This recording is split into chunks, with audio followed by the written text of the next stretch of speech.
क्या supreme court के फैसले के बाद में कहीं पर दंगा हुआ? क्या सुप्रीम कोर्ट के फैसला आने के बाद में किसी की दुकान जलाई गई?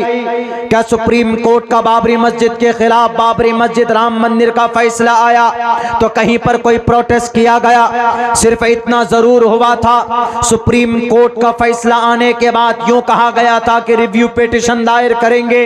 जब रिव्यू पिटीशन दिया गया तो उसको खारिज किया गया।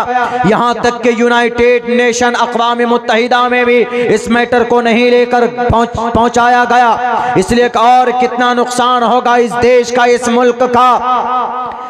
जितना अकीदा हमारे हिंदुस्तान के अंदर हिंदू भाइयों का है, गहरा है, आस्था है, उनसे कहीं ज्यादा हमारा अकीदा हमारे मस्जिद के ताल्लुक से है, हमारे अल्लाह के ताल्लुक से है, हमारे कुरान के ताल्लुक से है। इसीलिए सुन लो दुनिया के लोगों, तुम नहीं जानते हो ये मुसलमान कितने अमन परस्त है। ये मुसलमानों ने अपनी जमीन और अपनी मस्जिद शहीद होता हुआ, टूटता हुआ देखा, उसके बावजूद भी सुप्रीम कोर्ट, भारत की अदलिया का, सुप्रीम कोर्ट का चीफ जस्टिस के फैसलों का एहतराम किया।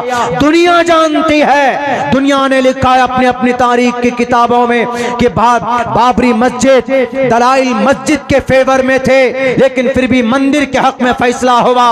वो सिर्फ इसलिए हुआ कि अगर भारत के अंदर अगर कोई निजाम अमन को बहाल रख सकता है तो ये टोपी और दाढ़ी वाले ये मुसलमान बहाल रख सकते हैं। और अल्हम्दुलिल्लाह ऐसा हुआ। दुनिया नहीं जानती है तो जान ले, अमन परस्त अगर कोई कौम है इस धरती पर तो वो मुसलमान है। वो कभी भी जुल्म तशद्दुद का रास्ता नहीं अपना सकता। थोड़ी बात क्या हुई, फौरन निकल गए पत्थर लेकर। थोड़ी सी बात क्या हुई, फौरन निकल गए डीजे लेकर मस्जिद के सामने गाना डिस्को बजा रहे हैं। ये सब दंगा कौन करा रहे हैं? ये सब सिर्फ जुलूस के अंदर में हमारे इस देश के अंदर जो उग्र तंजीम है, आरएसएस, वीएचपी, बजरंग दल, शिवसेना, यही लोग कराते। बैरकैफ मुसलमानों, ये तो तारीखी बात थी जो आप लोगों के सामने मैंने पेश की है। ये मस्जिद थी हमारी जो चली गई, और कुछ मस्जिदें ऐसी है जो आज भी हम उन मस्जिदों के लिए रो रहे हैं। वो ये कि अभी एक मस्जिद के ऊपर में और केस शुरू हो गया। कौन सी मस्जिद? संभल, सिंबल नहीं है, वो लफ्ज संभल है। संभल मुरादाबाद में है। मैं गया हूं, चूंकि मैं उधर पढ़ा हूं संभल में। मुरादाबाद जिला है। मुरादाबाद से जस्ट करीब 22-23 किलोमीटर की शायद दूरी है। अभी पिछले महीना प्रोग्राम भी हुआ था वहां पर हमारा। तो उस मुरादाबाद में संभल है, संभल जगह है, वहां पर वो मस्जिद है और बहुत अच्छी आलीशान अंदाज में बनाई गई। कहा जाता है कि ये मस्जिद 1529 में बाबर ने ही बनवाया था। ये किसने लिखा, कहाँ लिखा? अकबरनामा, बाबरनामा किताब है। अकबरनामा में अकबर की जीवनी लिखी हुई है, बाबरनामे में बाबर की जीवनी लिखी हुई है। भारत के अंदर मुस्लिम इंपेयर में सबसे पहले, जो मुगल साम्राज्य में सबसे पहले बाबर आया, बहुत कम उम्र में आया था बाबर, तो उनके ऊपर ज्यादा आरोप लगता है बाबर के ऊपर। तो कहा जाता है कि बाबर आया और बाबर ने 1529 के अंदर वहां पर कोई मंदिर था, उस मंदिर को तोड़कर मस्जिद बनाई। असल झगड़ा कहां से पता है? असल झगड़ा एक मंत्र मैंने पढ़ा है खुतबे में। क्या है? शंबल गराम गुख्य सबराहमणयस्य गहातमण भवने विष्णु यशा कल की प्रादुर्भविष्यति शंबले। बहुत पुराना मंत्र है, पुराण का मंत्र है, संस्कृत में है। लफ्ज संभल है ना, झगड़ा यहीं से है, संभल से। हिंदुओं का अकीदा है, टोटल हिंदुओं का अकीदा यह है कि आखिर जमाने में, हिंदुओं के यहां 4 जमाना होता है ना, सतयुग, त्रेतायुग, द्वापर युग, कलयुग। सतयुग जा चुका है, त्रेतायुग जा चुका है, द्वापर युग जा चुका है, ये कलयुग है। इसकी डिफिनेशन हम करेंगे तो बहुत टाइम लगेगा। तो ये कलयुग है, और कलयुग में गुनाह ज्यादा, अच्छाई कम। 75% गुनाह बुरे काम होंगे और 25% ही अच्छे काम होंगे। लेकिन हम तो कहते हैं कि 99% बुरे काम होते हैं और 1% अच्छे काम होते हैं, बस और कुछ नहीं। तो इस कलयुग में ये जो इतनी बुराई ज्यादा है नेकी के बिल मुकाबिल में, तो इस बुराई के खात्मे के लिए हिंदुओं के यहाँ यह अकीदा है कि इस अंतिम जमाने में, आखिर जमाने में, इस कलयुग में बुराई का खात्मा, उसके इख्तिताम के लिए, बुराइयों को मिटाने के लिए अंतिम अवतार आएगा। कलयुग में अंतिम संदेष्टा आएगा, यानी आखिरी मैसेंजर आएगा, अंतिम अवतार। और ये अंतिम अवतार अब आएगा तो आएगा कहां पे? भारत में आएगा तो कहां पे आएगा? कौन सी जगह? तो उस जगह को पुराने में लिखा संभल गराम, वो संभल में आएगा। अब इन्होंने देखा कि संभल, मुरादाबाद ढूंढा कि संभल कहां है। इत्तेफाक से उनको मुरादाबाद वाला संभल मिल गया। क्या रहे यहां मुरादाबाद में संभल है। अब अंतिम अवतार यहां संभल में आएंगे तो, लेकिन वहां संभल में आएंगे कहां पे? वहां तो मंदिर है ही नहीं, सब तो मस्जिद ही मस्जिद है। और अवतार जब आएगा, अंतिम अवतार, अंतिम महर्षि जब आएंगे तो वो मस्जिद में तो आएंगे नहीं नमाज पढ़ने, वो तो मंदिर में आएंगे। अब वहां संभल में एक से एक मस्जिद है, और सबसे बड़ी मस्जिद वही जामे मस्जिद, शाही जामे मस्जिद है, जिस पर झगड़ा चल रहा। तो इसीलिए इन्होंने सोचा कि जब हमारा अंतिम अवतार संभल में आएगा, तो जब वो आएंगे और देखेंगे कि यहां पर कोई मंदिर ही नहीं, तो नाराज होकर चले जाएंगे फिर। इसलिए आप एक काम करो, किसी तरह लड़ाई झगड़ा करके ये मस्जिद को भी कब्जा, क्योंकि सब कुछ हमारे पास है, सब कुछ। लफ्ज या ये लफ्ज संभल से झगड़ा है और इस अकीदे से झगड़ा है। संभल गराम गुख्य सबाराह मनय सगहात मन भवन विष्णु यशा कल की प्रादुर्भविष्यति संबले विष्णु यशो सुमत्यानि था वैष्णवम आज्ञान हेतु किरत मोहम्मदांधकारम नाशम विदायम हित तदोदयते विवेका। इसमें भी अंतिम महर्षि के बारे में बताया। अहमिद्दी पृष्ठुति मेघामर्तस्य जगरम्बम सूर्य वाजानी, इसमें भी अंतिम महर्षि के बारे में बताया।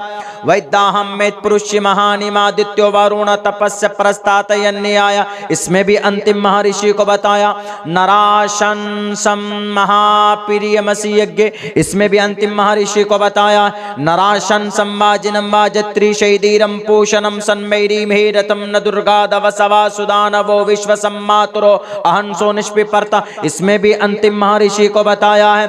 अस्मल्लाम इल्ले मित्रा वरुणा दिव्यानि दत्ता इल्ले वरुणो मित्रस्तेजस कामया होतार मिंदरो महासुरिंदरो अल्लो जयस्ते श्रेष्ठम पन्नम ब्रह्मांडम अल्लो रसूल महामद रका वरस्य अल्लो अल्लामा, इसमें भी अंतिम महर्षि को बताया। बहुत है, ये तो मैंने भी आपके सामने में कुछ वो पढ़े जिस पर हमारा रिसर्च है, वरना अगर आप देखेंगे, आप खुद भी तहकीक करेंगे तो आपको 50-100 श्लोक मिल सकते हैं अंतिम महर्षि के बारे में। अंतिम आखिर जमाने में एक महर्षि आएगा, लेकिन अब इनका अकीदा यह है कि संभल में आएगा। संभल, ये वाला संभल जो मुरादाबाद वाला सीन से है, संभल है। लेकिन इन बेवकूफ़ों को नहीं मालूम कि जो पुराण में जो श्लोक है, जो मंत्र है, जिसमें अंतिम महर्षि के बारे में पेशिन गोई की गई है, उसमें लफ्ज शंभल है, शय से शंभल, और संभल सीन से और शीन से शंभल, जमीन आसमान का फर्क है।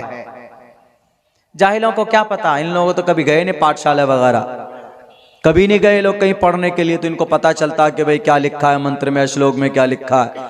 इसलिए मैं हमेशा उन लोगों को कहता हूँ पढ़ो, ये मैं नहीं कर रहा हूँ, कृष्ण जी कहते हैं पढ़ो, पढ़ाने से आदमी की क्वालिटी बढ़ती है।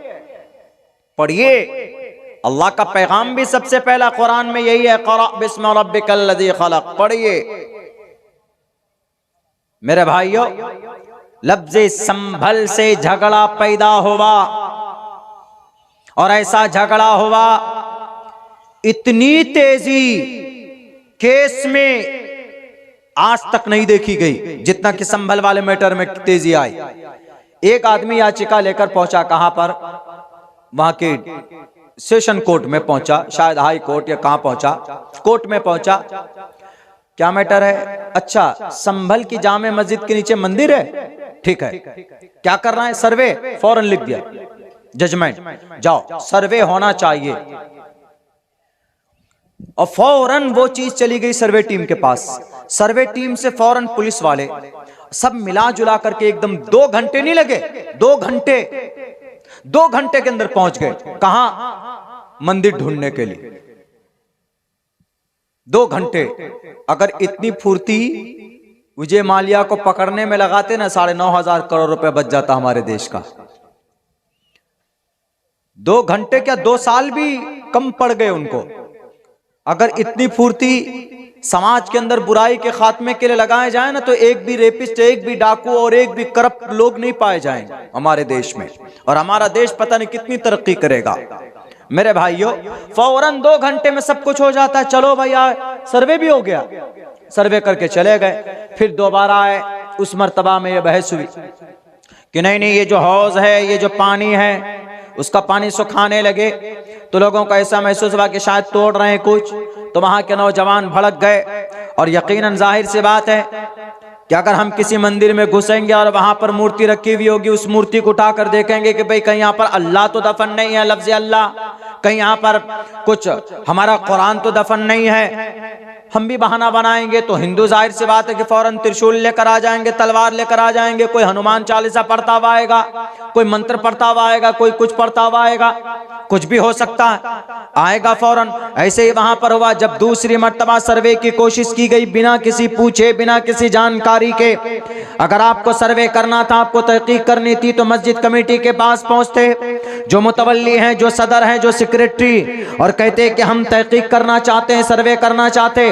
उनको खबर करते, बाज़ाब्ता एक तारीख तय की जाती और आसपास में लोगों को बताया जाता है कि भाई सर्वे टीम आ रही है, सिर्फ सर्वे कर रही है, इसको तोड़ नहीं रही है। तो उसके अंदर में उग्र नहीं होता। फौरन अचानक आप पुलिस वालों को लेकर घुस गए वहां पर। ये सोची समझी साजिश थी। क्यों? क्योंकि वहीं करीब में उपचुनाव हुआ था और वहां पर चोरी पकड़ी गई थी, ईवीएम का घोटाला पकड़ा गया था और बीजेपी का एक नेता फंसने वाला था। और इसी वजह से सोचा कि भाई टोटल मीडिया वालों को उधर मोड़ना है, वरना मैं मुजरिम बन जाऊंगा और हमारी ये चोरी लोगों के सामने में वाज़ेह होने वाली है। इसलिए उन्होंने